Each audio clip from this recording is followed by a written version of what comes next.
అందరికీ నమస్కారము. శ్రీ రాజరాజేశ్వరి జ్యోతిష నిలయము లబ్బిపేట విజయవాడ. ఈరోజు ఈ వీడియో ద్వారా దీపారాధన ద్వారా నయం చేసేటటువంటి రోగాలు గురించి తెలుసుకుందాము. అనగా ఎటువంటి దీపారాధన వెలిగిస్తే ఎటువంటి అనారోగ్యాలు తగ్గడానికి అవకాశం ఉంటుంది అనే విషయము ఈ వీడియో ద్వారా మనం తెలుసుకుందాము. ఏకవత్తి దీపము వెలిగిస్తే బీపీ ఆస్మా తగ్గడానికి అవకాశం ఉంటుంది. ద్వివత్తులు అంటే 2 ఒత్తుల దీపారాధన చేస్తే మానసిక రుగ్మత మానసిక రోగములు తగ్గుటకు అవకాశం ఉంటుంది. త్రివత్తుల అంటే 3 ఒత్తుల దీపారాధన వెలిగించడం కారణం చేత పచ్చ కామెరలు తగ్గడానికి అవకాశం ఉంటుంది. చతుర్వత్తులు అనగా 4 ఒత్తుల దీపారాధన కారణం చేత మానసిక రోగములు తగ్గుటకు అవకాశం ఉంటుంది.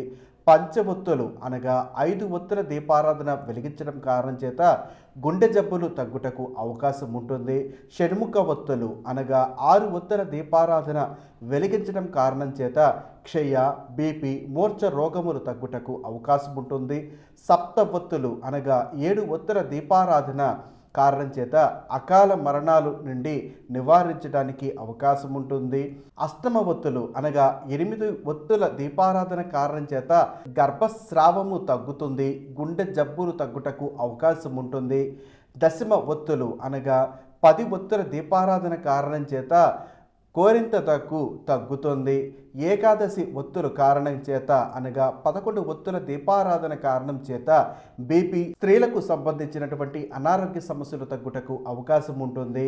ద్వాదశ ఒత్తులు అనగా 12 ఒత్తుల దీపారాధన కారణం చేత మానసిక వ్యాధులు, శారీరక వ్యాధులు తగ్గుటకు అవకాశం ఉంటుంది. త్రయోదశ ఒత్తులు అనగా 13 ఒత్తుల దీపారాధన కారణం చేత సర్వ వ్యాధుల నుండి రక్షణ పొందుతారు.